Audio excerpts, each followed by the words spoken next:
Thank you, Jess. Good afternoon, everybody.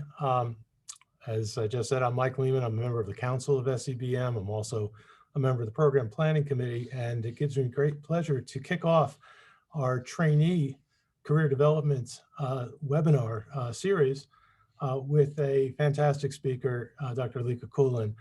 I'll introduce Lique by telling you that she hails originally from the Netherlands.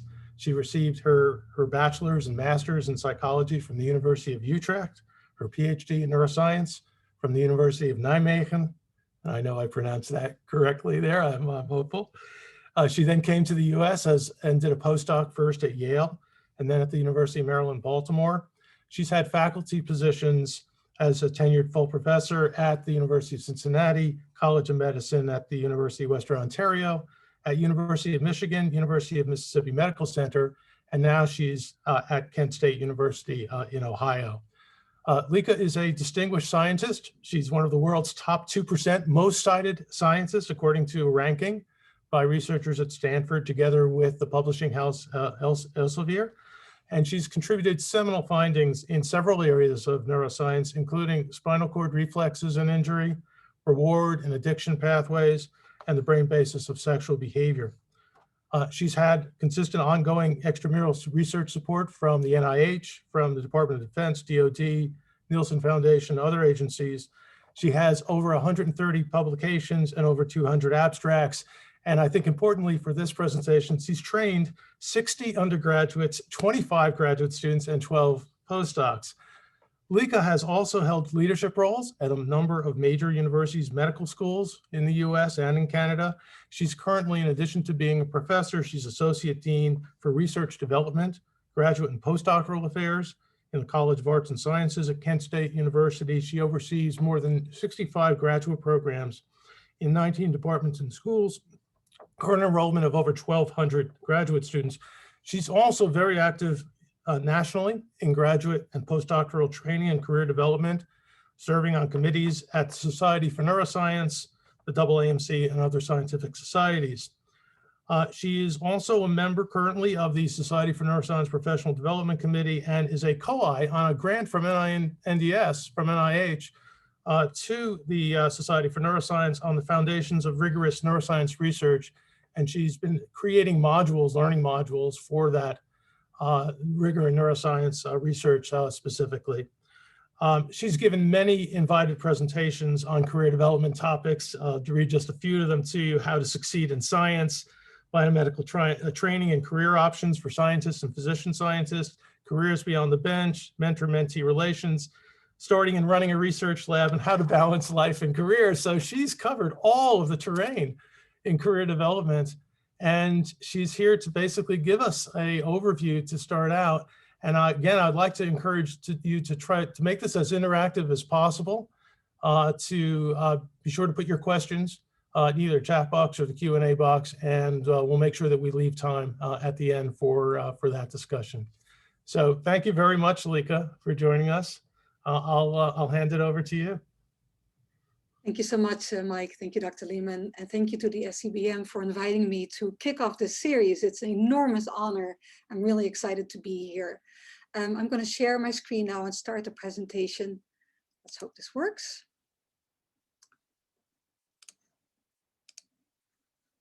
Okay. Okay, I hope everybody can see this okay. So I was asked to talk to you today about career pathways for PhDs in biomedical sciences. The good news is there are many career pathways for PhDs in biomedical sciences. So this will be a talk for the next 12 hours. I'm just kidding. I'm going to really focus on just a few career pathways, but I'm hoping to introduce to you today how to even start thinking about all the different career pathways that are to your disposal once you obtain your PhD in biomedical sciences. Dr. Lehman already gave an introduction of all my roles in my administrative duties. I think it suffices to summarize those as that I have a passion for mentoring and mentoring towards multiple different career options, students, postdocs. I really do whatever I can to support all of you in your career progression. And I do this at my institution as well as in multiple societies. I'm also active still in research, and so I still mentor students and postdocs in my own laboratory as well. And here are the 3 research areas that Mike already mentioned. I'm a neuroscientist. All my research does have a very biomedical component to them, where we use animal models to study not only health, but also disease. But really what I want to talk about today is the following 4 points. I'm going to start by talking about how to explore the different career options and what kind of factors to use to decide what career you would like to pursue.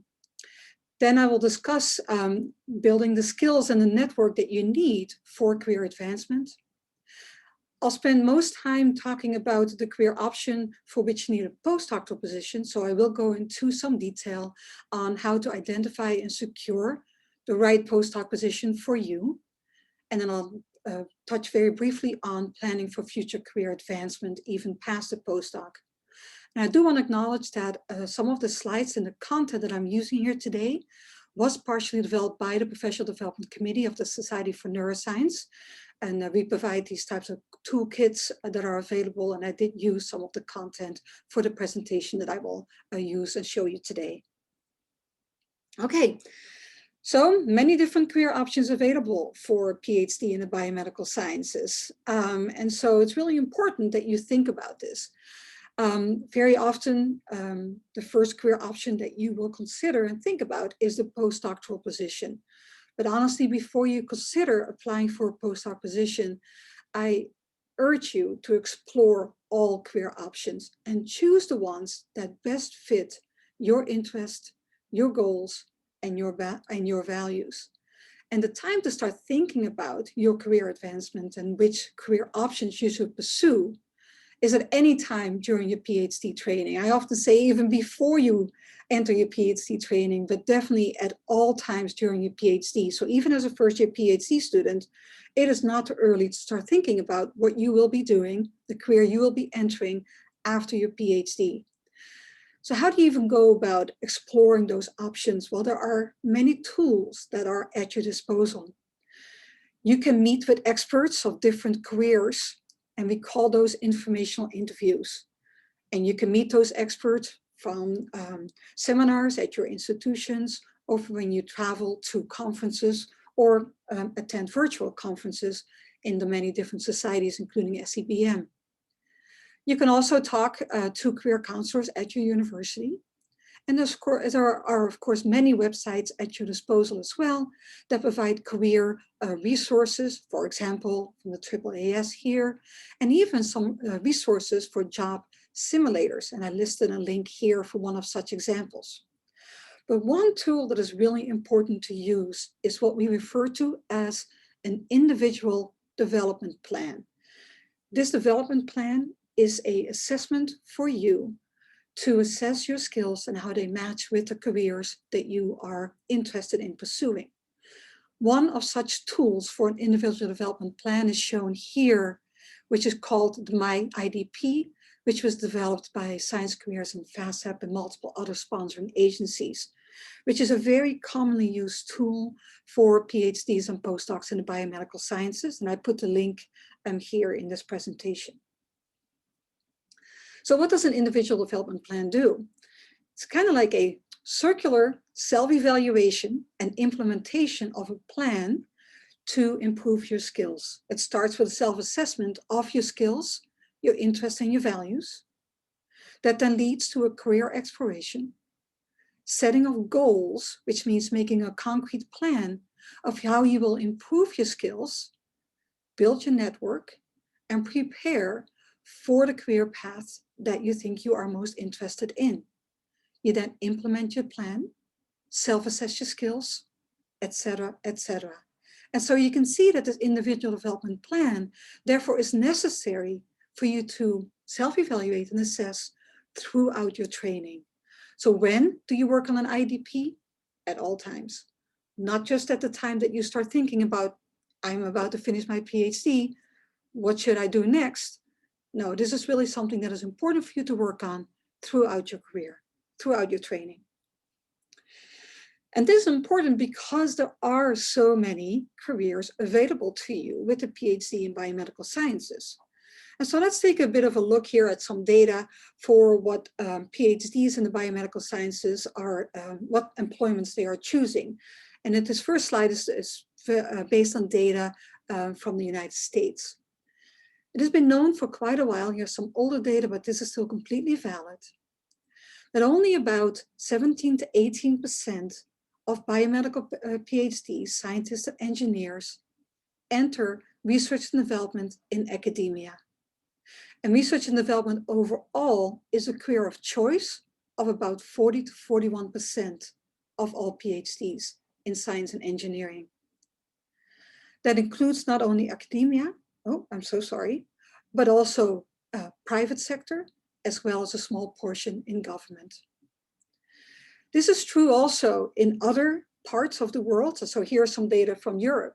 And the point I'm trying to make here with this slide is that research and development in other parts of the world may not necessarily be primarily in academia, but there may also be some differences in where those jobs are available. And so, for example, here in Europe, you can see that research and development is actually primarily in the business sector and a little bit less in academia as compared to the United States. So for those of you who are international or are thinking of entering research and development internationally, keep in mind that the job markets are slightly different in different parts of the world. So questions that you need to ask yourself is really about your goals and your values. What is the type of work that you like to do? What do you enjoy? Do you enjoy working at the bench or not at all? Do you like to write? Do you like to teach? Do you like to be in a profession where you help others? Are there tasks that you avoid doing? And this one I actually want to caution you a little bit about, because if you are like me, we avoid doing what we are not yet completely skilled in. For example, I hear trainees very often talking about that they don't want to do a lot of grant writing, but that is often because it's such a daunting task when you are not completely fully skilled in it. So keep that in mind. Something like, do I want to avoid doing this because I'm not yet comfortable? Or do I really truly avoid doing it because I just really dread doing this type of work? Do you prefer being a part of a team? Or do you want to work by yourself? Do you see yourself as a leader or a manager, etc.? But also think about the areas and the sectors that you want to work in. Do you want to stay in academia? Do you want to go to pharma, etc.? Think about what kind of job situation you want to have. Would you like to travel and move?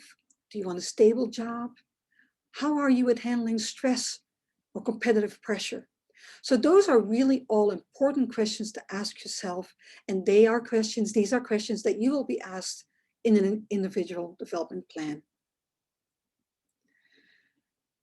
Next thing to realize is that the skill sets that you will develop during your graduate education are many different skills that we refer to as core competencies.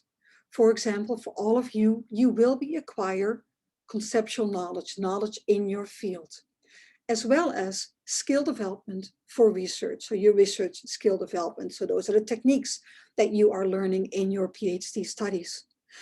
But you are also becoming competent in rigorous and responsible conduct of research, communication skills, speaking as well as writing, and other elements of career development and professionalism.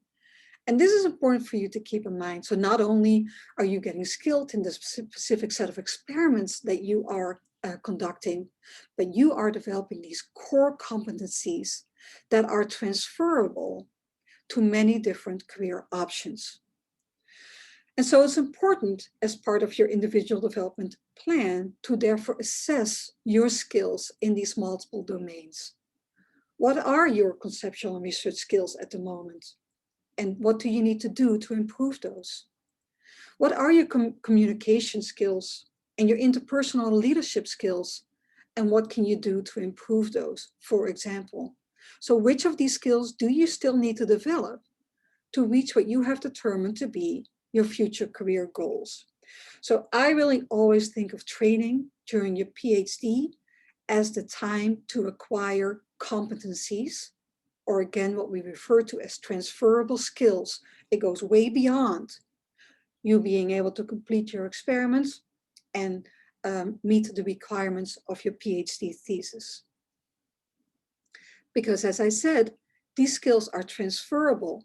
They are needed for many different careers. They're needed for a larger job market. For example, writing and communication skills, time and project management skills, people management, teamwork, experience skills. Those are skills that you will acquire during your PhD studies, but that are necessary for all jobs that require PhD level training. And you have gained those skills already by organizing your experiments, by writing your grants and your papers, your thesis, by working with others in your laboratory, by collaborating with others outside of your laboratory, by mentoring of undergraduate students, summer students, other peers in your laboratory. So by conducting your PhD research, you are therefore gaining these transferable skills and competencies that will prepare you for the larger job market. And so there are many opportunities for this type of skill building during your PhD, not only within your own graduate program, or not even only within your university, but also by attending career development workshops like the one that you are attending today, but also by many other opportunities that your professional societies, including SCBM, provides to you.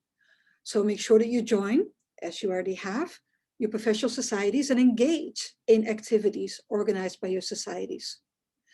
In addition, make sure that you build and nurture, so maintain your relationships with multiple mentors beyond your advisory committee or your faculty research advisor. And make sure that you therefore engage and build a network with multiple mentors and sponsors. And here I want to pause for a moment to kind of look at these different phrases. A mentor is a person who can offer you advice and guidance. They are often an expert in the specific area that you are seeking advice in. A sponsor is a person that goes beyond that. They don't necessarily need to be an expert in a specific area, but they are in a position to influence and elevate your career. So they can really help you with creating bridges, introducing you to people, or providing other support that goes beyond a specific expertise. And then there are advocates who can champion and represent you to others. Sometimes one person can be a mentor, a sponsor, and an advocate, but sometimes those are completely different people. And you need to make sure that you build a network of mentors, sponsors, and advocates to help you progress in your career. In addition, I encourage you to participate in service and leadership activities. Choose and select and engage in opportunities at your university, at your societies that will provide you with these leadership activities, but also that meet a specific interest. That really is something that you're passionate about, that you care about. Don't just do it for a checkbox because I'm telling you to do so here in this workshop. And whatever you do and wherever you go, network, network, network. This networking is important for when you build this mentoring team that I was talking about.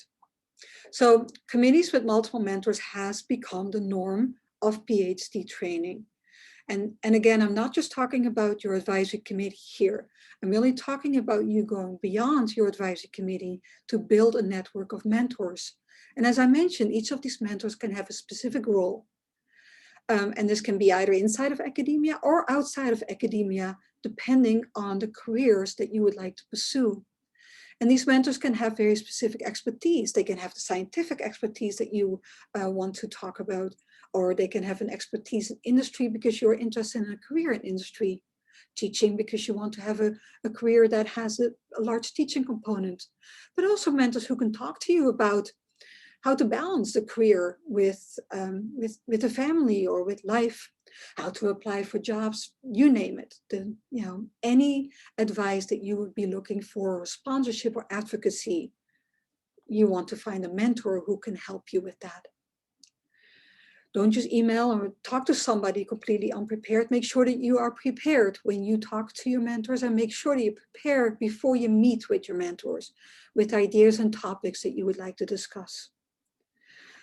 Many times these mentoring relationships can develop out of a completely informal interaction. You know, you just meet somebody at a conference or at a workshop that you are attending. Sometimes they can be completely by accident. You just happen to be at the same table as somebody and you form a relationship. You find somebody that you can really, you know, that this person can be a mentor for you, can be a peer or a friend. Or it can be much more of a formal relationship as well. But in all of these cases, don't be afraid to reach out. Most people you'll find are very excited to talk about their research and their experiences and are very willing to help out and spend time in mentoring you. So don't be shy. Networking is important for, you know, not just your progression during your PhD, but I would say specifically when you are looking and thinking about these career transitions, which is what we're talking about today. So it's an essential skill for all professional development. And again, don't just think of these networks as like senior investigators, senior scientists that can help you. Networking with your peers can be or is equally important.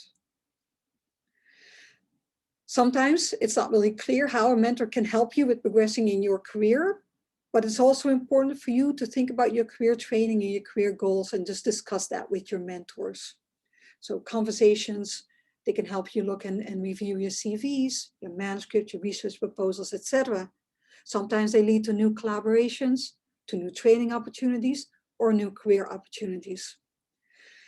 And so really continue to engage in finding mentors and this networking. I know this can be really daunting, but again, don't be shy, reach out.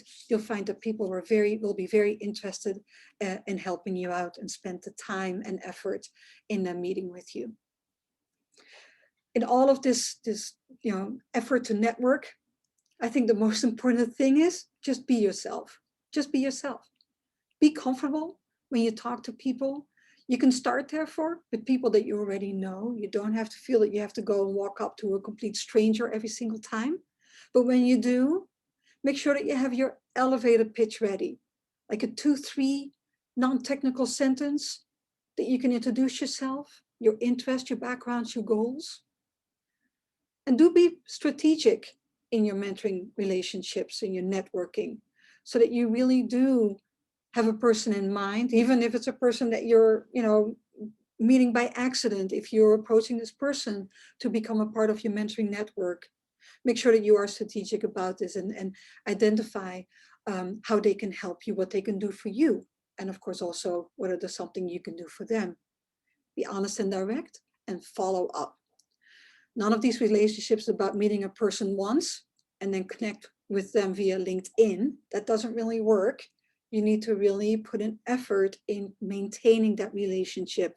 Follow up, stay connected, check in, share updates, and, you know, approach a person for help and guidance when you need it. But also be a resource and help to others. So you can also return the favors and become an advocate and a sponsor for the people that are mentoring you, especially when they are peers, of course.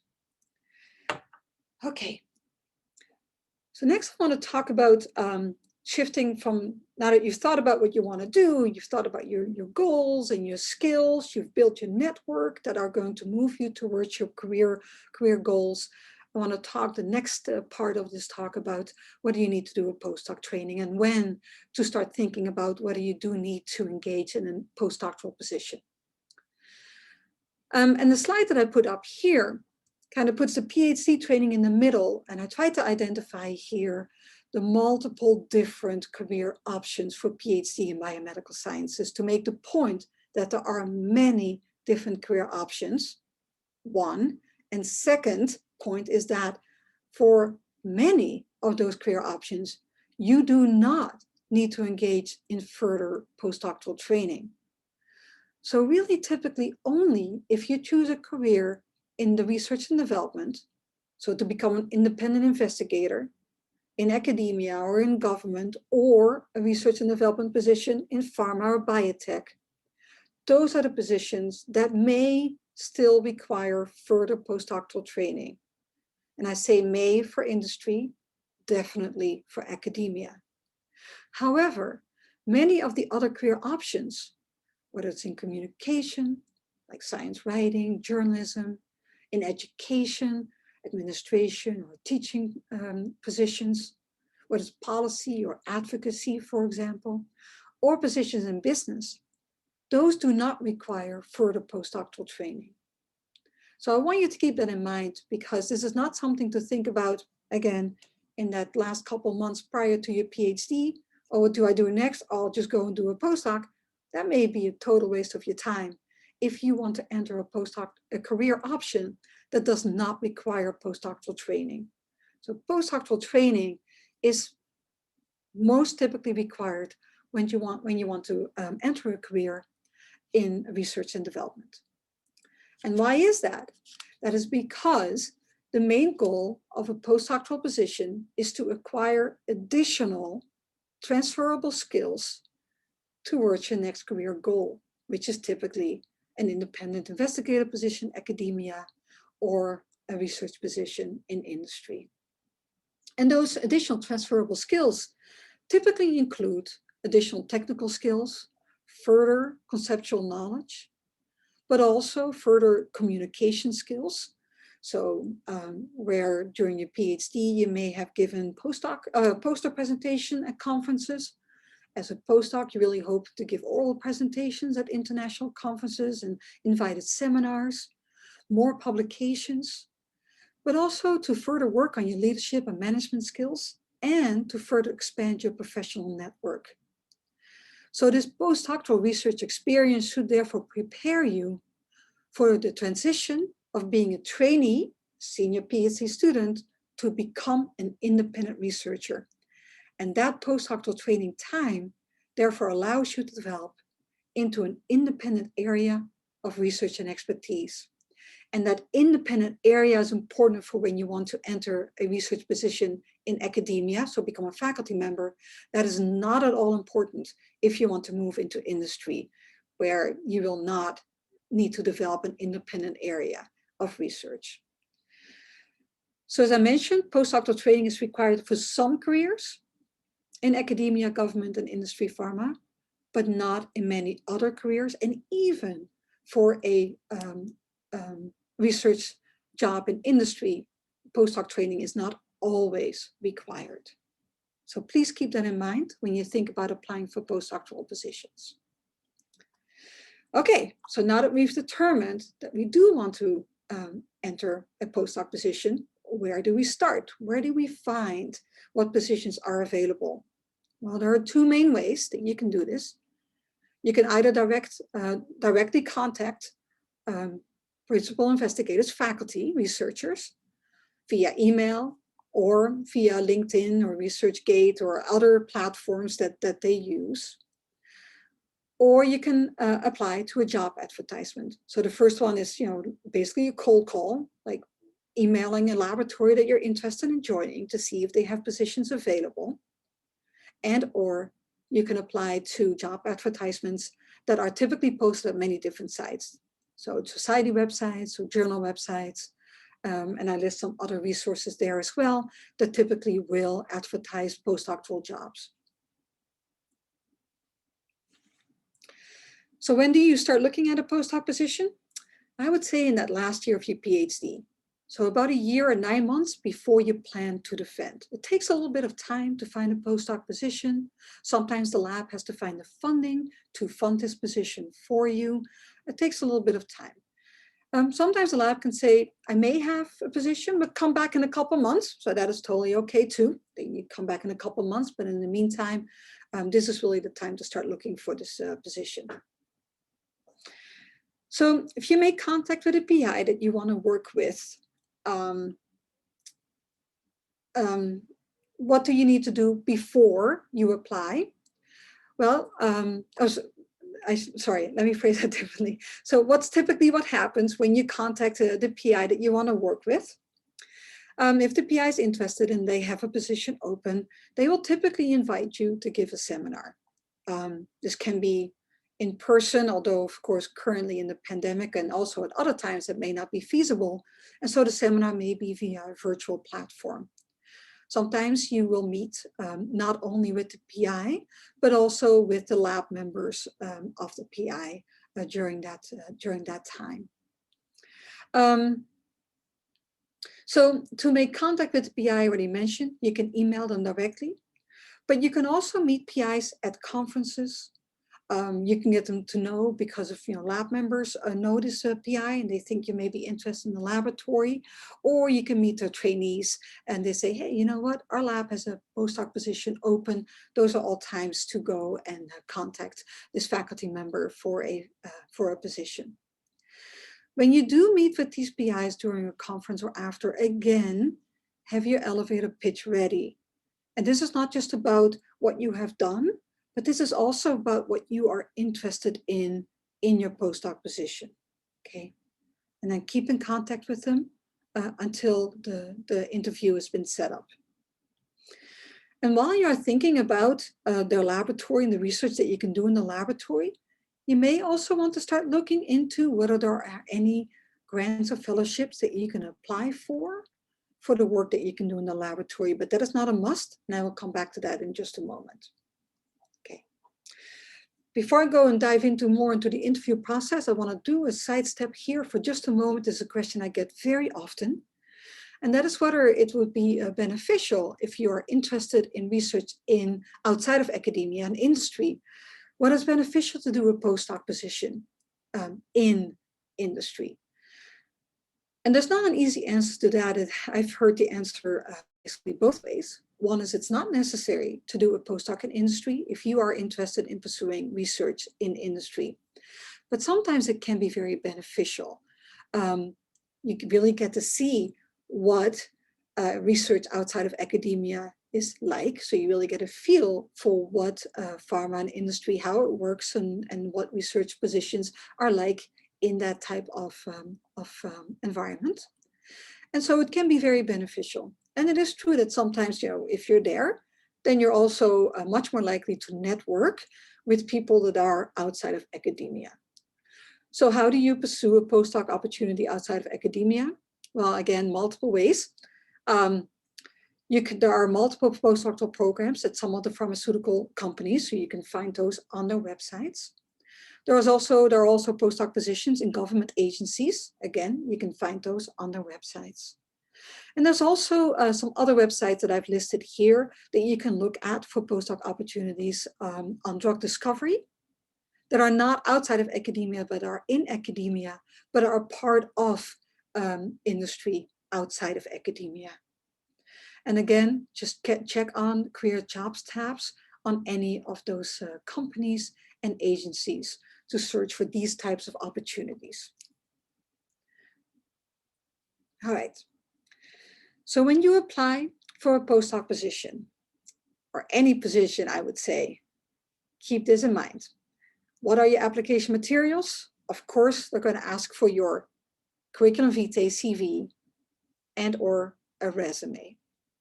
And I'll come back in a moment to what the differences are between the two.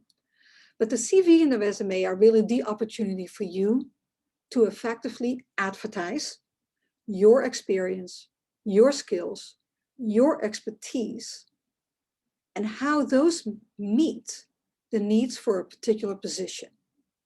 In other words, the CV and the resume highlight your skills, your expertise, and how they meet the needs of the employer. That equals your value. And I emphasize that here because it means that no CV or resume for any job that you will be applying for will be the same. You will have to tailor your resume or your CV to most effectively advertise your skills to meet the specific needs of the job. So it's not like one template CV that you just use for every single job application. Every single one will need to be completely tailored to show your value for the position that is open.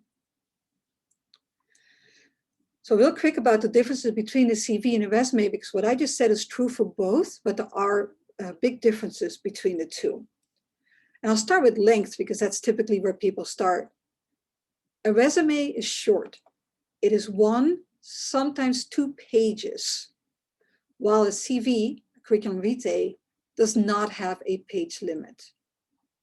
And so the more experienced you become, the longer your CV will become, because it is a comprehensive list of your full educational and professional history, while a resume is a summary, 1, maybe 2-page summary of your qualifications and skills that are directly relevant to the position that you are applying for. A CV is most typically used for academic positions, while a resume is most typically used for industry, pharma, and non-research positions. But there is some overlap. And that is really important to keep in mind. So have a CV ready, but also have a resume ready. But for both of those, you will need to tailor those to show your skills as it meets the need for the employer. So the CV is really a comprehensive list of all of your academic achievements and experiences, while your resume specifically highlights the relevant skills and expertise. So tailor your CV and resume for the specific position to which you're applying. I've said this now numerous times, which means that it's really important. And your relevant experience should match the position. Use terms and keywords that are in the job description, so in the advertisement, or in the email that the PI is sending you. This is what I'm looking for. That is also use of terms and keywords to show how you meet the job requirement and the preferred qualifications. And this is where I come back to those transferable skills. Don't talk about the specific experiment that you did, but highlight instead your technical and transferable skills. And use action verbs. So, you designed, you developed, you led, you evaluated. Those are action verbs that can describe your expertise and accomplishment.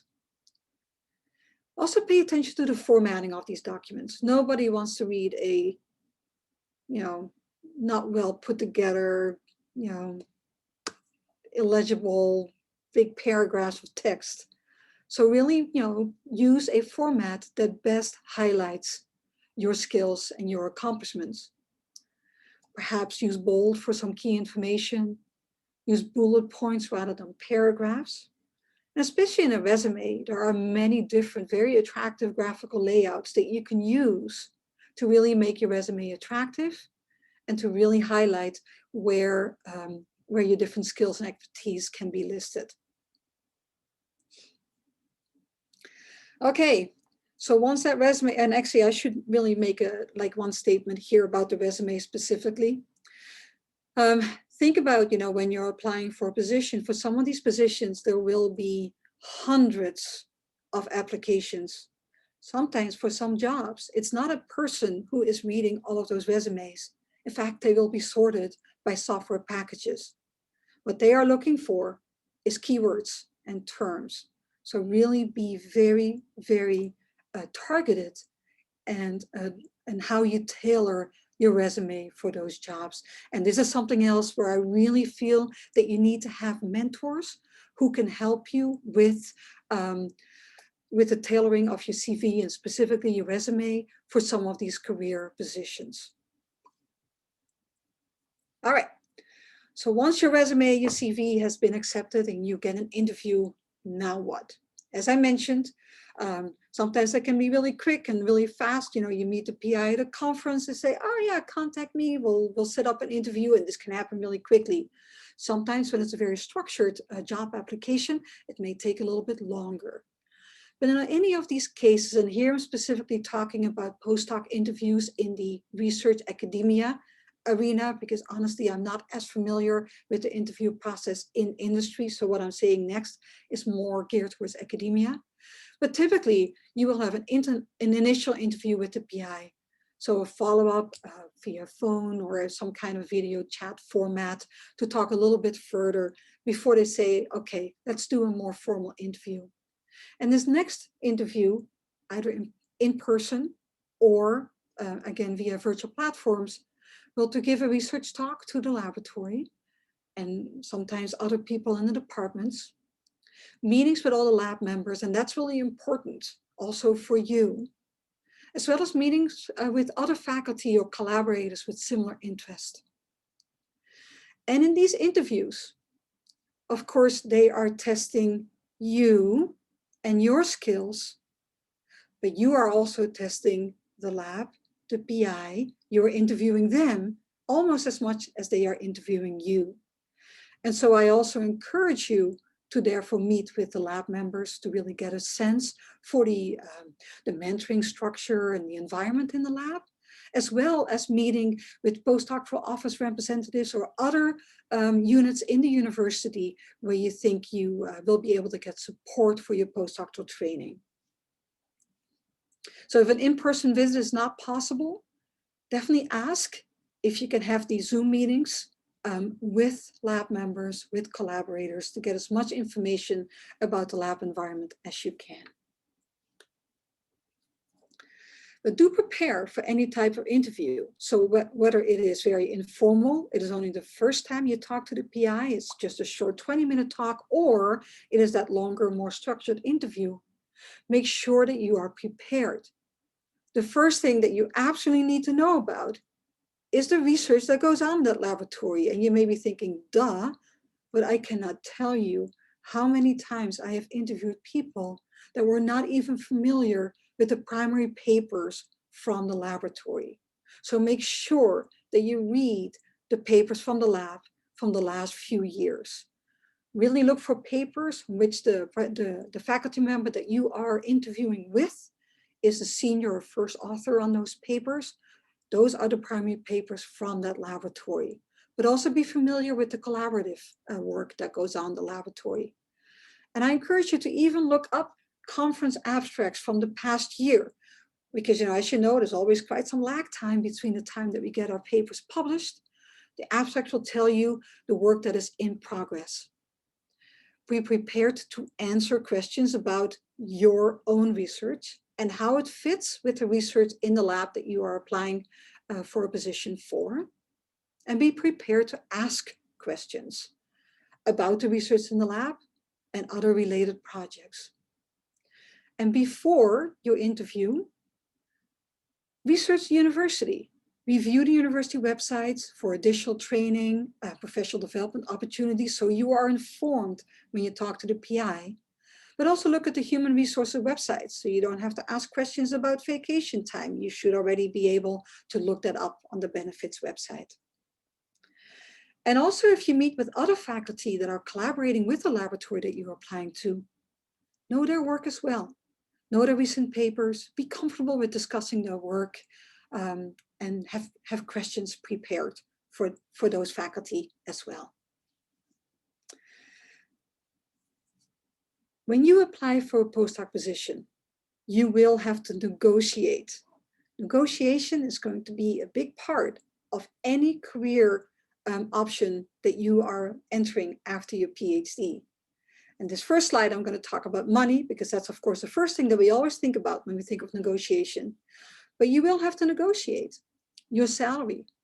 You will have to negotiate how long you will be supported in this by the postdoctoral contract in this postdoc position. You may need to therefore know what the average salary levels are at the institution that you are applying for, as well at the national level. You will need to have some sense of what the cost of living is going to be for you and or for your family. You will also need to know some details about the benefits package. Again, research the human resources benefits websites. So you know a little bit already about the health insurance, retirement benefits, etc. You will find that often the faculty that you are interviewing with don't know those types of details. It is for you to really think about this and research this before you start negotiating, so you are informed at the time of negotiation. And there may be additional things that you want to think about and negotiate that could stretch your salary. For example, reimbursement for moving cost, or other subsidies that you need that are specific to your situation. But it doesn't stop there. There are many other elements of a postdoc position that you will need to negotiate. And so here are some things to consider in this broad discussion with your potential postdoc mentor supervisor. What research projects will you be working on?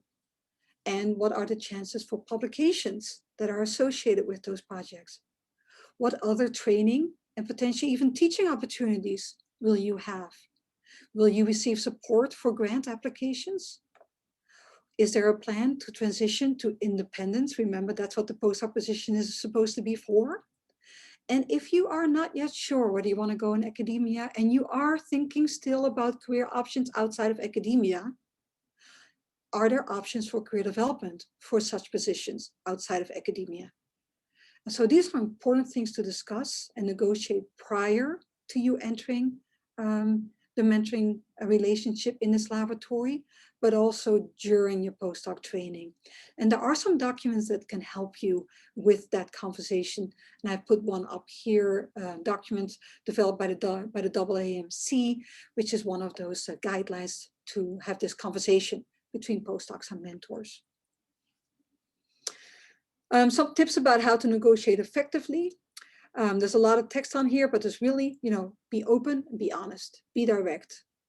And think about not only what you need, but what the faculty member that you are negotiating with needs as well. You do need to find common, like a middle ground, and you need to think about what it is that you absolutely need, that if you cannot negotiate that, you will walk away. Or what you can live without. It would be great to have, but I can do without. So those are things that you need to think about before entering these negotiations. All right.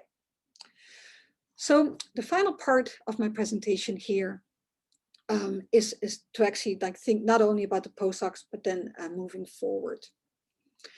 So during the postdoc, it's a training phase. You are there to acquire additional skills.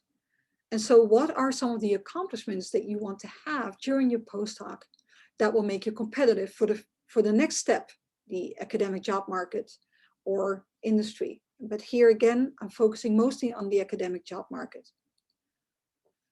Quality publications, I list that here first. That's really the first element that search committees will be looking for in your application. Time, people, and money management skills would be really important as well. Leadership skills. Whether you've been able to secure any grants for your postdoctoral training is a plus, but not a necessity. And teaching experience depends on the job that you are applying for, but this would also be important, but not for all jobs a necessity. And this is where your individual development plan continues to be important because it depends on the type of job that you are applying for. Throughout your postdoc, continue to expand your mentoring team because your career development needs progress and change. And so therefore, the type of mentor, advocate, and sponsor that you need change as well. So continue to work on your network. And remember that many of the skills that you acquire during your PhD, but also during your postdoc, are transferable to any job. So even if you just decide during your postdoc to move outside of academia, not a problem. Those skills will transfer to other job opportunities. All right, so I want to highlight just 3 of the points that I put on this slide here. I want to talk about publications. I want to talk a little bit about teaching experience. Publications, we all know in science, and you've all heard this, the nasty phrase, publish or perish. It is true that publications are still the measure of productivity for a postdoc, and it's because they showcase your research, your creativity, and demonstrate therefore your ability to engage and complete research projects.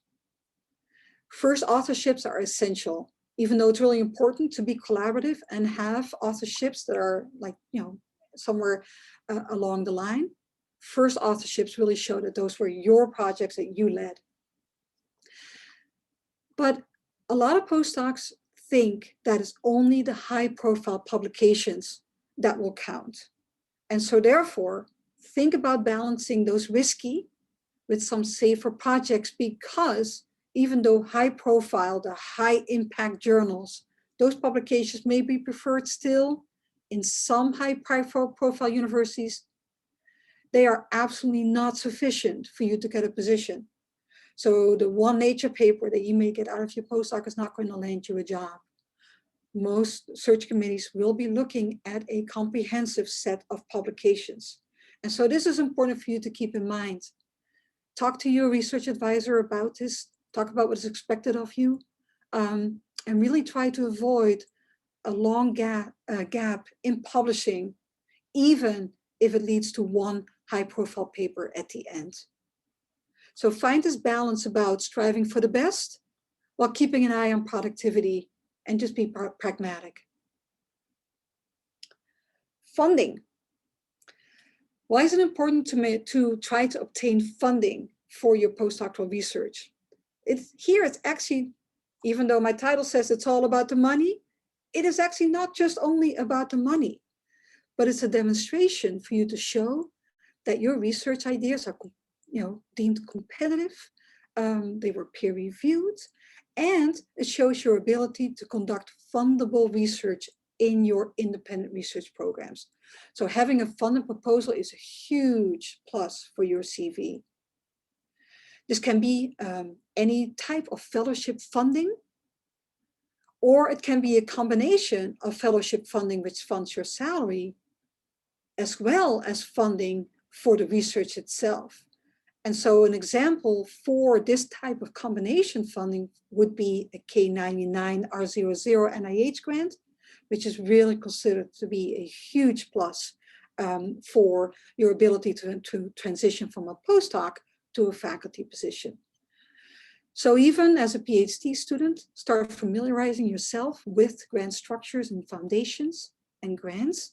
And I put here some links for some websites that can really help you with identifying funding opportunities for postdoc during your postdoc fellowships and beyond.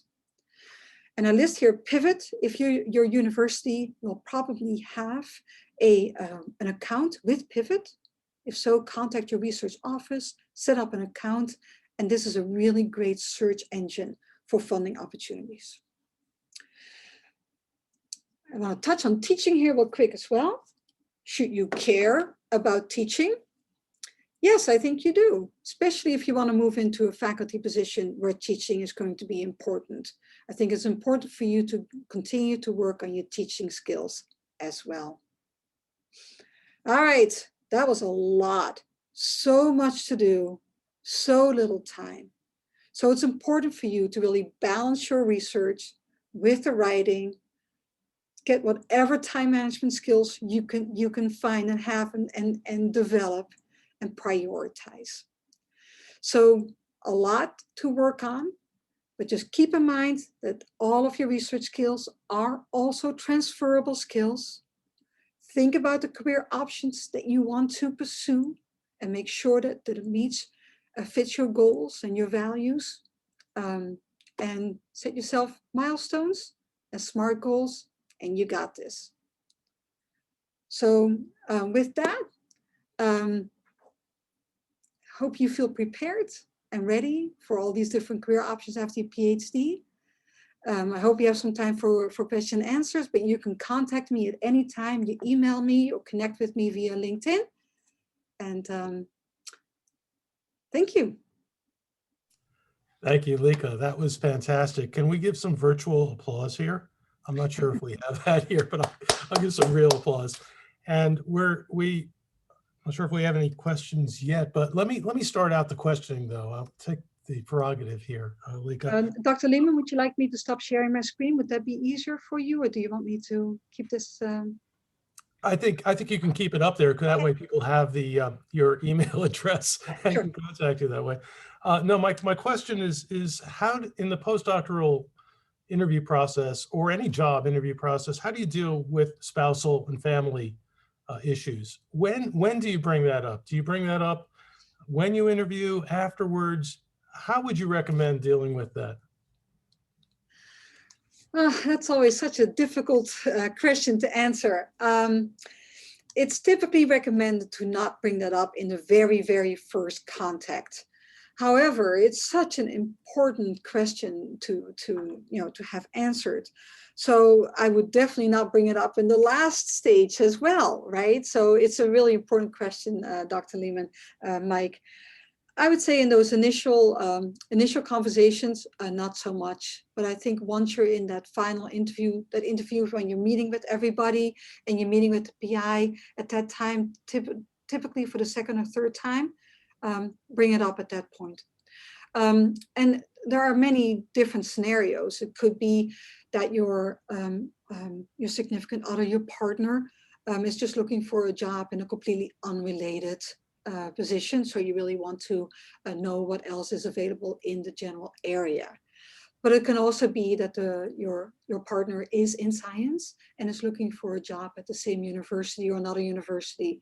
In all of those, in that latter case, it's likely that the faculty member can help you with connecting you to some other people in the university, the postdoc office, the research office, where they know whether positions are available. But so not in the very first time that you talk to somebody, but definitely when things move to a much more structured interview phase. Thank you. Yeah. We have a question from Jesse Allen. Could you give examples of when a resume is appropriate to send and when a CV should be sent? Should you have both ready? And I think you did say that you should, but can you be a little more specific if you're looking for a job in academia versus industry versus public sector? Absolutely. So in general, think of the CV really as the tool for academic positions, research positions. Typically, faculty who are looking for postdocs or are looking for an entire CV. So when you look at the job advertisements, they will actually specify whether you need to submit a CV or a resume. So follow the instructions on the job advertisements would really be my first advice to you. When you email a faculty member about a potential position, here you would typically send your CV because you're applying for a research position. However, when you are networking with mentors that are in industry, they may be more interested in seeing your resume. In other words, if you are interested in jobs in academia, you may want to err more towards the CV, outside of academia, more towards the resume, but have them both ready at all times. And if you're sending somebody your resume without applying to a job, now it becomes more difficult to tailor. So you do need to have some resume already ready that is more general towards the type of career that you are interested in, and that this mentor who you are connecting with is also in, if that makes any sense. I hope that answered the question. No, it did. Thank you. I'm going to pass the baton on to our student representative, Tori Golub, who's here, who's going to take the questions.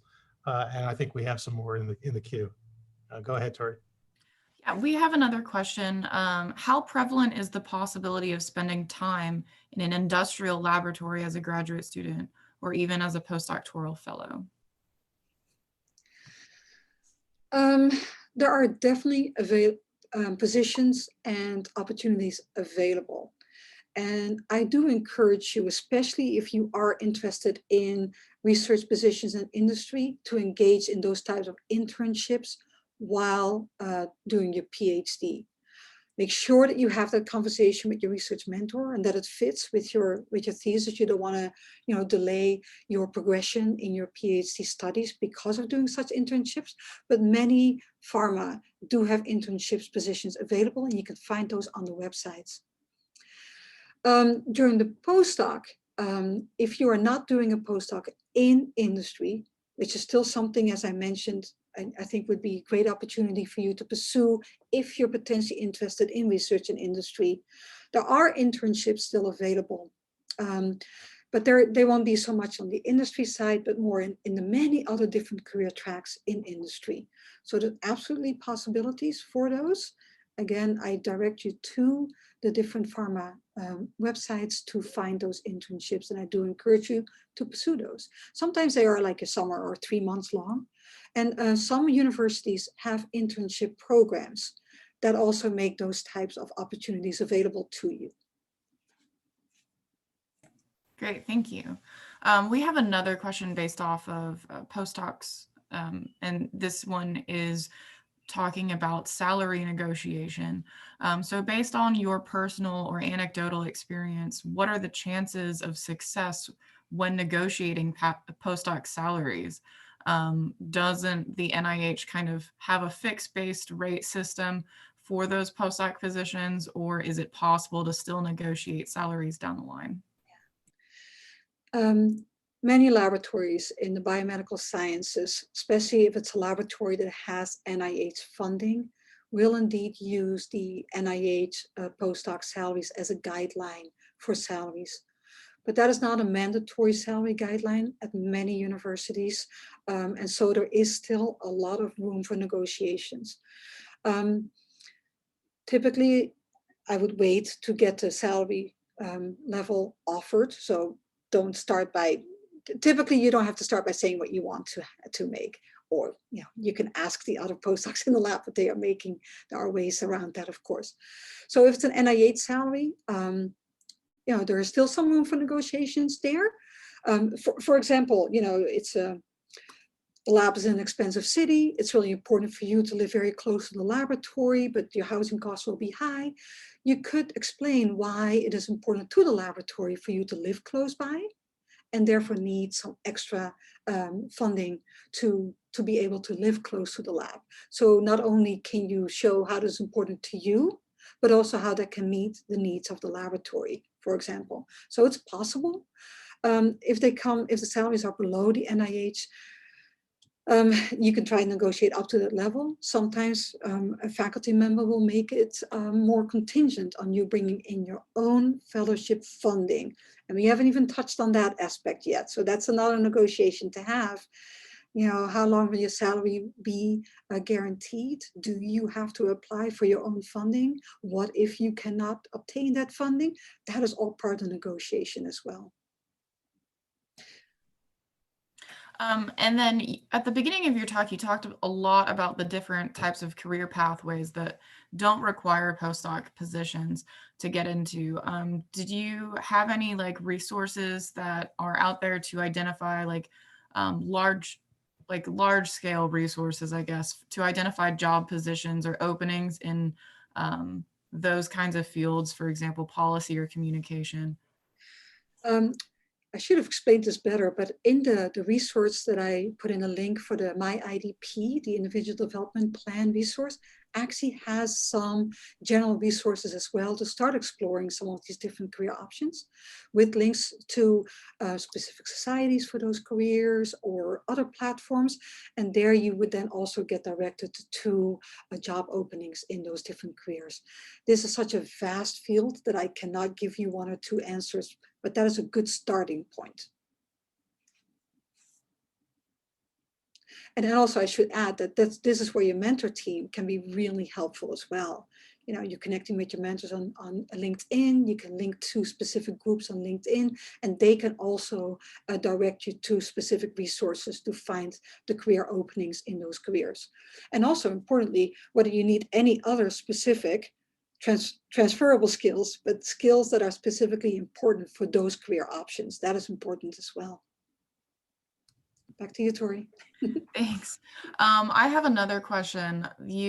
Everyone always talks about networking and how important it is, especially when you go to conferences, but a lot of the times then you're interacting with people that you don't really know. It's in a very busy, populated area, and everything seems fairly rushed. So what are some of your favorite techniques or I guess excuses for keeping in contact with some of the people that you may have just had coffee with or sat down next to at lunch? Okay, so two things I would like to note here. When we are all back in person, we can go to our conferences again. It's almost the worst way to try to connect with somebody, to try to find them at their poster or after their talk, because they're so busy and it's very difficult, especially when you're trying to connect with the more senior established investigators. You know how that works. It's daunting. You stand there with your heart pounding and this person doesn't even have time to see you. So what I recommend is that you email them prior. You email them beforehand. You explain, that you would like to meet with them and why you want to meet with them, and schedule a time to meet with them. Then you're both making time to have that conversation, have that talk ready, identify and clearly talk about why you want to meet with them. So that's a better way. Connect beforehand. And the follow-up is important too, and that's what you just mentioned, Tori, as well. Now you've met somebody, what do you do next? Stay connected. Email them, perhaps schedule a second meeting. But you make sure that there's a goal to that meeting. Don't just do it because, just because. There has to be a specific need there as well. And that may become really just very fluid and very spontaneous. If it becomes very strained, that may be a time that the mentor relationship just needs to pause for a little while. There may not be a need to have that mentor conversation at that time.